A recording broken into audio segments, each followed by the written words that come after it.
প্রিয় শিক্ষার্থী, এর আগে দুটি ক্লাসে তোমাদের আমি বলেছিলাম যে তোমাদের 15 তারিখে যে অনলাইন যে পরীক্ষা হবে, প্রথম নির্বাচনী প্রথম মিড সেমিস্টার পরীক্ষা। এই পরীক্ষা হবে এমসিকিউ ভিত্তিক এবং তোমাদের এই পরীক্ষায় টোটাল 100টি এমসিকিউ থাকবে কৃষি শিক্ষা প্রথম পত্র থেকে। এবং এই 100টি এমসিকিউ আসবে, আমি অধ্যায়গুলো বলেছিলাম যে প্রথম, দ্বিতীয় এবং পঞ্চম অধ্যায় থেকে। এবং এই 3টি অধ্যায় আমরা মোট 5টি ক্লাসের মাধ্যমে শেষ করব। এর অলরেডি আমরা 2টি ক্লাস শেষ করেছি। আজকে তোমাদের তৃতীয় ক্লাস, আর তৃতীয় ক্লাসটা অনুষ্ঠিত হতে যাচ্ছে তোমাদের দ্বিতীয় অধ্যায়ের তৃতীয় এবং চতুর্থ পরিচ্ছেদের উপর, অর্থাৎ ভূমিক্ষয় এবং চতুর্থ পরিচ্ছেদ হচ্ছে সেচ ও নিকাশের উপরে। তো এই দুটি পরিচ্ছেদের যে এমসিকিউ গুলো আছে তা আমরা এক এক করে সেগুলো জেনে নিই। প্রথম যে এমসিকিউ রয়েছে সেটা হচ্ছে আস্তরণ ভূমিক্ষয়ের পরবর্তী ধাপ কোনটি? আস্তরণ ভূমিক্ষয়ের পরবর্তী আছে রিল ভূমিক্ষয়। মাটির উর্বরতার প্রাকৃতিক উপাদান হলো, এটা হচ্ছে কি মাটির বয়স, ভূমির বন্ধুরতা নাকি মাটির অম্লমান? অ্যান্সার হবে 1 এবং 2, অর্থাৎ মাটির বয়স এবং ভূমির বন্ধুরতা। তারপরে যে এমসিকিউটা রয়েছে সেটা হচ্ছে বায়ুজনিত ভূমিক্ষয় কোন ধরনের মাটিতে বেশি হয়? এটা হচ্ছে কম জৈব পদার্থযুক্ত মাটিতে কি হয়, বায়ুজনিত ভূমিক্ষয় বেশি হয়। পুষ্টি উপাদানের ঘাটতি না রেখে মাটির স্বাস্থ্য রক্ষাকে কি বলে? এটাকে বলে কি ভূমি সংরক্ষণ। আর এই ভূমি সংরক্ষণ আমরা জমিতে রাসায়নিক সারের পরিবর্তে আমরা জৈব পদার্থ ব্যবহার করি, তাহলে ভূমি সংরক্ষণ করাটা আরো সহজ হয়। একটা উদ্দীপক দেখতে পাচ্ছি আমরা, সাধারণ অবস্থায় মাটির স্থূল ও সূক্ষ্ম রন্ধ্র দুটি ভিন্ন উপাদানে পূর্ণ থাকে। এই এমসিটা আমাদের আগের যে একটা লেকচার ছিল, এখানে এই নৈমিত্তিকটা ছিল, এর অ্যান্সার হবে পানি।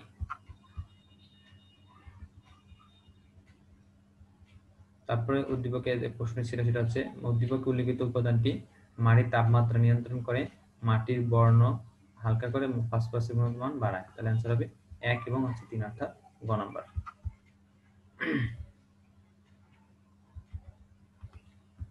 তারপরে যে নৈমিত্তিকটা রয়েছে সেটা হচ্ছে ভূমি সংরক্ষণের প্রধান উপায় নিচের কোনটি? হচ্ছে জৈব সার প্রয়োগ করা।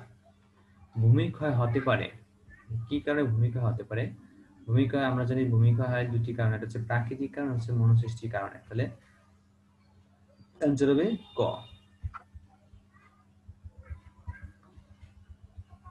তারপরে যে এমসিকিউটা রয়েছে সেটা হচ্ছে, গত কয়েকদিনের ভারী বর্ষণে আবুল কাশেমের জমির উপরিভাগ হতে মাটির কণা ধুয়ে যায়, এর ফলে জমির স্থানে স্থানে নালার মতো সৃষ্টি হয় এবং ফসল চাষাবাদে বেশ কিছু অসুবিধা দেখা দেয়।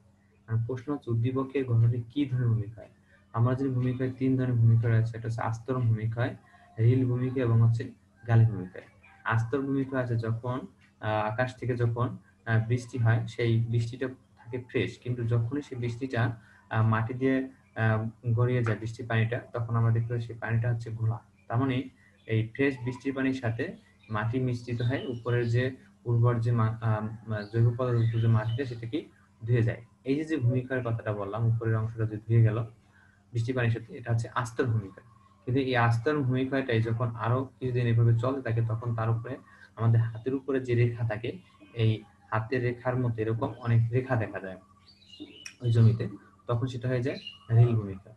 এখানে বলা হয়েছে যে ছোট ছোট যে নালার মতো সৃষ্টি হয়, এর ফলে জমির স্থানে নালার মতো, মানে হাতের রেখার মতো যে রেখা, এরকম নালার মতো সৃষ্টি হয়, যেটা হচ্ছে রিল ভূমিক্ষয়।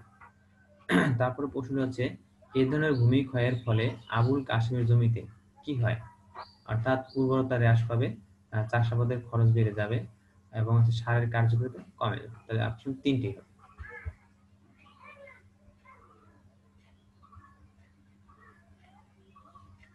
তারপরে প্রশ্নটি হচ্ছে, গফুর প্রতি বছর শীতের পর তার বাগানের গাছের গোড়ায় ধানের খড়, লতাপাতা, কচুরিপানা দ্বারা ঢেকে দেন, এতে কিছু উপকার পান।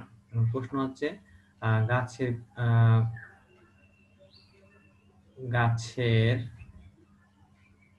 গাছের গোড়া খড়কুটা দ্বারা ঢেকে গাছের গোড়া খড়কুটা দ্বারা ঢেকে দেওয়ার পদ্ধতির নাম কি? এটা হচ্ছে কি মালচিং বলা হয়। এই মালচিং করার ফলে গাছের ময়েশ্চার, মাটির যে ময়েশ্চার সেই ময়েশ্চার ধরে রাখে এবং অনেক সময় এটা কি করে পুষ্টি উপাদান যোগ করে। পরের প্রশ্ন হচ্ছে উদ্দীপকের পদ্ধতির কারণে কি হবে? মাটির ক্ষয় হ্রাস ও তাপমাত্রা নিয়ন্ত্রণ হয়। হ্যাঁ ঠিক আছে। মাটিতে পুষ্টি উপাদান যোগ হয়, ঠিক আছে।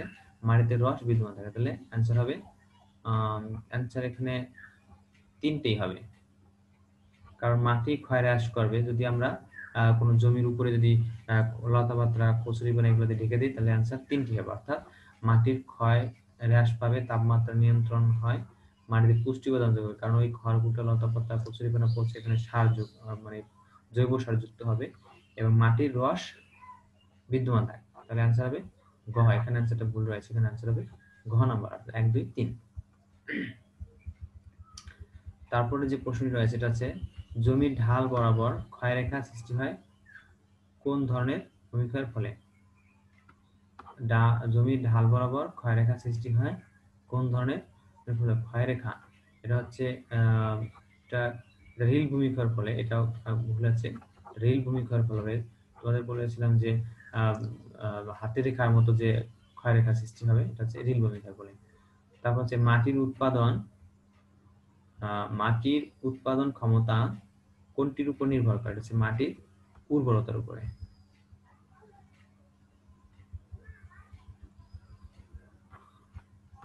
তারপরে যে প্রশ্নটি আছে সেটা হচ্ছে পর্যায়ক্রমিক, এর উপরে যে আমরা যে এমসিকিউ গুলা জানলাম দেখতেছি সেটা হচ্ছে তোমাদের বইয়ের দ্বিতীয় অধ্যায়ের তৃতীয় পরিচ্ছেদের যে বিষয়টা ছিল ভূমিক্ষয় এবং হচ্ছে ভূমিক্ষয় রোধ, এর উপরে এমসিকিউ ছিল। এবার নিচের যে এমসিকিউ গুলো আছে এটা হচ্ছে তোমাদের চতুর্থ পরিচ্ছেদ, অর্থাৎ শেষ এবং হচ্ছে নিকাশ, এর উপরে যে এমসিকিউ গুলা সেগুলো হচ্ছে পর্যায়ক্রমিক পানি সেচ পদ্ধতির জন্য কত সেন্টিমিটার লম্বা পাইপের দরকার? এটা হচ্ছে 25 সেন্টিমিটার। তারপর হচ্ছে ধান চাষে সেচ প্রদানের সংকটময় পর্যায় হলো কোনটি? এটা হচ্ছে প্রাথমিক কুশি পর্যায় এবং হচ্ছে পুষ্পায়ন পর্যায়, এই দুটো হবে। এই দুটার সময় বেশি পরিমাণে পানি দরকার হয়, এর জন্য এটা সংকটময় পর্যায় বলা হয়। তারপরে যে প্রশ্নটি হচ্ছে সেটা হচ্ছে কাদামাটি থেকে সাধারণত কত ঘন্টা পর শিকড় অঞ্চল থেকে অতিরিক্ত পানি চুইয়ে নিচে চলে যায়? এটা হচ্ছে 72 ঘন্টা। সি, এটা হচ্ছে SRI, system of rice intensification, সি পদ্ধতিতে সেচ প্রদানের ফলে কি হয়? ফসলের জীবনকাল 10 দিন কমে যায়, সার বেশি লাগে, না ভূমিক্ষয় কম হয়? এটা আনসার হবে ফসলের জীবনকাল 10 দিন কমে যায় এবং হচ্ছে ভূমিক্ষয় কম হয়, তাহলে অ্যান্সার হবে 1 এবং 3। তারপর প্রশ্ন হচ্ছে পাহাড়ি ঢালে ফসল ব্যবস্থাপনায় কয়েক সারি অন্তর জমির ঢালে আড়াআড়ি ভাবে ঘন ঘাস বা শস্যের চাষকে কি বলে? এটা হচ্ছে কন্ট্রোল ক্রপিং। এটা সাধারণত পাহাড়ি এলাকায় করা হয় থাকে। তো প্রিয় শিক্ষার্থী, তোমাদের দ্বিতীয় অধ্যায়ের তৃতীয় এবং চতুর্থ পরিচ্ছেদের যে গুরুত্বপূর্ণ যে এমসিকিউ গুলা তোমাদের পরীক্ষা আসার মতো সেগুলো জানলাম। আশা করি তোমরা এই এমসিকিউ গুলো যদি মুখস্থ করতে পারো, ভালো করে যদি পড়ে নিতে পারো, তাহলে এখান থেকে তোমরা 5 থেকে 7টি বা 10টার মতো এমসিকিউ তোমরা পেতে পারো। তো প্রিয় শিক্ষার্থী, আশা করি তোমরা সবাই এগুলা ভালোভাবে পড়বে এবং সবাই ভালো থাকবে, এই কামনা করে আজকের অনলাইন ক্লাস এখানে শেষ করছি। ধন্যবাদ সবাইকে।